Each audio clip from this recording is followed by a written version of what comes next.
네, 여러분 안녕하세요. 네, 테라피틱스가 월요일날 장 마감하고 물적 분할을 결정을 했습니다, 여러분. 이 물적 분할은 인적 분할과 다르게 주주에게는 악재로 인식이 되는 게 기본적인데요. 네, 과연 우리가 이 테라피틱스의 물적 분할을 주주의 입장에서 악재로 여겨야 되느냐? 네, 이 부분을 제가 말씀 좀 드리고자 합니다. 사실 이렇게 여기지 않을 이유가 몇 가지 좀 있어요. 자, 이 부분들을 제가 설명을 드릴 겁니다, 여러분. 아시겠죠? 그리고 영상 후반부에는 매집을 해서 다음 달이나 10월 달이나 11월 달에 크게 터트릴 종목을 하나 말씀을 드리니까 참고하셔가지고 좋은 매매 하셨으면 좋겠다 하는 그런 생각 갖고 있습니다. 자, 그렇게 말씀 좀 드릴게요. 자, 그러면 HLB 테라피틱스 말씀을 드리는데 여러분들이 구독, 좋아요, 알림 설정 많이 해주시면 제가 굉장히 힘이 납니다. 네, 많이들 힘내게 해주셨으면 감사하겠습니다. 자, 테라피틱스. 우리가 물적 분할을 결정을 했는데 여러분 통상 그 물적 분할은요. 이 분할하는 회사를 기존에 존속하는 회사에서 그 지분을 갖고 주주는 지분을 갖지 않는 겁니다. 인적 분할이라는 것은 그렇지 않아요. 네, 그렇게 차이가 지는 거예요. 그렇게 차이가 지는 겁니다. 그러니까 사실 그 주주 입장에서는 좀 손해보는 느낌이 좀 없지 않아 있는 겁니다. 그죠? 네, 그래서 이제 되게 물적 분할이 악재다. 이렇게 얘기를 하는데 지금 그 부분을 제가 잘 설명이 되어 있는 그 사이트로 가서 말씀을 드리면 자, 물적 분할은 기존 회사를 분할을 하잖아요. 테라피틱스를. 그때 기존 회사가 지분 100%를 보유한 회사를 신설하는 형태로 이루어지는 것이다. 신설하는 회사가 어딥니까? 이번에 신설하는 회사가 명칭이 나왔죠. 제가 신설하는 회사 이름을 보니까 코아 인더스예요. 코아 인더스. 그러니까 코아 인더스의 지분은 테라피틱스가 갖고 있는 것이고, 그죠? 그리고 주주들은 아무 상관은 없어요. 아무 상관은 없습니다. 자, 그렇게 볼 수 있는데, 그러니까 주주들은 뭘 이제 할 수 있냐면은 매수 청구권을 행사를 할 수가 있는 겁니다. 그 가격은 제가 조금 이따가 말씀을 드릴게요. 그러니까 이거 분할이 말이 안 된다 하시는 분들은 이제 매수 청구권을 행사를 하면 된다 이거예요. 회사에서 테라피틱스에서 사달라 이렇게 청구를 하시면 되는 겁니다. 근데 인적 분할은 주주 구성 비율에 따라서 이제 분할을 하는 거예요. 그죠? 네. 이런 식으로 분할이 되는 겁니다. 그러니까 좀 공평한 느낌이 들고 요거는 좀 외관상으로는 좀 불공평한 느낌이 드는 그런 부분이기도 합니다. 근데 장점은 전문성을 갖고 전문화를 이룰 수 있는 게 뭐 물적 분할이다. 막 이렇게 봐야 되겠고 회사에서 일단 추구하는 목표를 일관되게 할 수 있다는 거예요. 네, 여기 쭉 이제 나옵니다. 그죠? 네, 나옵니다만은 막 이런 정도로 보실 수 있고 그리고 이제 인적 분할의 장점 나왔고 물적 분할 같은 경우는 만약에 물적 분할된 회사가 나중에 상장 매각이 되어도 주주에게 직접적으로 돌아오는 것은 없다. 뭐 이런 것들이 이제 약점으로 볼 수가 있습니다. 기업 운영에 결정권이 있는 건 사측입니다. 네, 그죠? 그래서 1단계적으로 일단 지금으로 봐서는요. 제가 볼 때는 장단점이 있는데 너무 단점만 생각할 이유는 없어요. 그거는 제가 좀 이따 말씀을 좀 드릴게요. 물적 분할의 그럼 장점은 뭐냐? 전문성 향상하는 거죠. 그죠? 일관된 의사결정을 할 수가 있는 거예요. 그리고 대규모 투자 자금을 유치를 하기도 쉽다. 네, 그죠? 네, 이 부분하고요.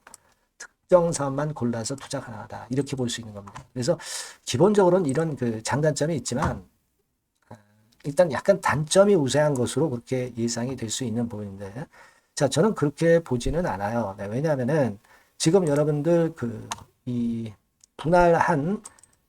분할되는 회사 자체를 보면 코아 인더스로 분할을 하는데 전자부품 개발이나 제조 및 판매입니다. 이거 뭐 지금 현재 HLB 테라피틱스가 유용한 쪽의 분야라고 볼 수가 있나요? 네, 전혀 쓰잘데기 없는 거예요. 네, 이런 거는 빨리 떨구는 게 낫지 않느냐. 저는 그런 생각을 할 수 있다라고 보여지고요. 그런 의미를 한번 생각해 볼 필요가 있다. 이렇게 말씀드리고요. 그리고 여러분, 이 매수 청구권 가격이라는 게 있어요. 그러니까 반대하는 분들도 있잖아요. 그런 분들은 쉽게 얘기해서 테라퓨틱스 사측에서 8,911원에 매수 청구를 해주겠다는 얘기, 돈을 지불을 하겠다는 거예요. 근데 지금 주가가 올랐다가 둔화됐지만 9,720원으로 마무리가 됐습니다. 그러니까 이렇게 그 매수 청구권 가격보다 주가가 높은 상태에서는 반대하는 분들이 별로 없어요. 그죠? 네, 반대하는 분들이 별로 없을 겁니다. 왜냐면 그 장내에서 그냥 팔면 되잖아요. 매수 청구권 행사하기보다. 이거는 뭐 매수 청구권 행사하면 세금도 양도세 같은 것도 내야 되거든요. 그러니까 그냥 장내에서 9,720원에 팔아버릴 수 있습니다. 그렇지 않겠어요? 그죠? 네. 그럴 수 있는 겁니다. 그러니까 이 매수 청구권 가격이 시세보다 훨씬 낮은 상태라고 한다면 이 반대하는 매수 청구권도 별로 행사가 안 되고, 그렇다면은 그 분할이 성사가 되지 않고 취소가 되는 경우, 즉 20억 이상일 때는 취소가 될 수 있거든요. 여기 규정에 보면 20억 이상의 매수 청구권이 행사가 안 된단 말이죠. 그죠? 네, 그런 부분들입니다. 여기 보시다시피 20억 정도라는 얘기가 나와 있어요. 네. 그걸 생각할 필요가 있습니다. 그러니까 제가 말씀드리고 싶은 골자는 좀 복잡하게 말씀을 좀 드린 것 같습니다만은, 지금 시세가 이미 올랐어요. 그러니까 8,911원이라는 기준은 지난 9월 20일까지의 시세를 기준으로 이제 평가를 한 가격이에요. 근데 여하튼 지금은 주가가 더 훨씬 높으니까 이 매수 청구권을 8,911원에 사달라고 누가 청구를 하겠습니까? 물론 나중에 주가가 떨어졌을 경우로 봐야 되겠지만 지금은 매수 청구권 행사가 안 된단 말이에요. 그죠? 네. 그러니까 이런 얘기들도 있어요. 테라퓨틱스의 주가가 좀 시원찮은 것도 이 매수 청구권 가격을 낮추기 위해서 주가를 일부러 누른 게 아니냐. 그러다가 이게 터져 나오니까 위로 분출하기 시작하는 거 아니냐. 막 이런 얘기들도 나오고 있다. 이겁니다. 그걸 생각해 볼 필요가 있어요. 그래서 여하튼 제가 여러분들한테 당부드리고 싶은 말씀은, 테라퓨틱스는 임상권의 주력을 우리가 하는 것이 제일 중요하다. 여기에서 희망을 보는 게 제일 중요하다. 이렇게 보여지고요. 우리가 이번에 물적 분할 결정을 했지만 이거는 비전문적인 분야를 혹을 띄어낸 거니까 나쁘게 볼 이유는 없다. 그리고 매수 청구권 자체가 지금 현재 시세보다 훨씬 낮기 때문에 이 부분에 대해서 우리가 지금은 생각할 필요는 없다. 나중에 생각하자. 네, 이런 말씀 좀 드리고 싶은 겁니다. 우리는 OKN이나 RGN 건에 대한 모멘텀을 기대하고 지금 가져가는 거잖아요. 그죠? 그러니까 이 외관적인 이 물적 분할은요, 너무 신경을 쓰지 않을 재료다라고 보여지고요. 그 매수 청구권 관련해서는 제가 계속 그 주가를 보면서 여러분들한테 자문을 좀 드릴 거예요. 아시겠습니까? 그리고 후속 재료도 중요합니다. 이 매수 청구권하고요. 자, 이런 부분들은 계속 제가 조사를 하고 새로운 이야기 뭐가 나오는가를 보고 여러분들에게 좀 더 문자를 주신 분에게는 상세하게 미리 연락을 드릴 거예요. 그게 중요하다고 저는 봅니다. 그리고 긴급하게 진짜 매매 사인이 필요할 때는 순간을 놓치지 않게 제가 말씀을 드릴 거예요. 그게 중요하다고 저는 생각이 됩니다, 여러분. 네. 무슨 말씀인지 아시겠죠? 일단 그리고 반대 의사통지는 11월 2일부터 28일이에요. 28일입니다. 이런 부분은 하여튼 차근차근 나중에 또 말씀을 드릴 거고요. 일단 골격만 봐서 제가 말씀을 드린 것이고, 여하튼 지속적으로 업데이트를 빠르게 받아보시는 것이 제일 좋습니다. 네, 테라퓨틱스라고 문자 주신 분에게는 제가 최선을 다하겠습니다. 자, 그리고 제가 매집주 말씀을 드린다고 그랬어요. 네, 요거 말씀을 올릴 테니까 말씀 잘 듣고 대박 내시기 바랍니다. 네, 여러분 매집주 말씀을 드리는데, 매집주라는 것은 조금씩 모아가서 크게 터트리는 종목이죠. 이번에 제가 매집주를 엄선을 한번 해봤어요. 근데 이 매집주는요, 이번 9월에 매수를 해서 여러분들이 한 달 내지 두 달 내에 시세 폭발 가능성으로 미리 매수하는 겁니다. 미리 매수하는 거라고 생각을 하세요.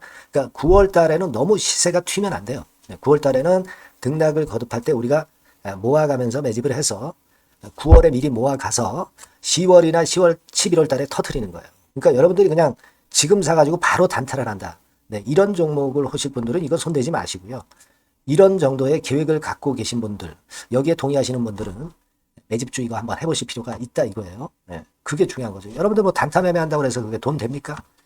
따라다니다가 결국 이제 불나방처럼 이제 타 죽는 거죠. 그러니까 우리는 계획을 세워서 매매를 해야 됩니다. 근데 요번에 제가 말씀드릴 거는 이제 특히 워런 버핏형 조건에 만족이 되는 그런 종목들 중에서 하나를 엄선을 했어요. 여러분들 잘 아시지만은 이 워런 버핏이 실적이 제대로 되거나 큰 꿈이 있거나 네, 이런 종목 아니면 손대지 않죠. 부실한 잡주 절대 손대지 않습니다. 그러니까 버핏형 조건을 만족한 종목 중에서 엄선을 하는 거예요. 아시겠습니까? 여러분들 이거 버핏형 조건이 뭔지를 아십니까? 뭐 그래도 여러분들 좀 알고 가셔야 되지 않습니까? 매매하더라도 그죠? 네. 그래서 그 제가 말씀을 좀 드리면 뭐 이런 식이죠. 이런 조건에 합치되는 종목이에요. 그러니까 되게 이 실적으로 봐서 예전보다 증가를 하고 그것이 점차적으로 증가를 해 나갈 가능성이 있는 거. 네, 그런 위주로 버핏은 종목을 좀 찾죠. 실적주는. 그래서 요 조건에 합치되는 종목들입니다. 네, 이런 종목들 중에서 뭐 한 2, 30개 될 거 아니에요. 그 중에서 하나를 제가 선택을 했어요. 네.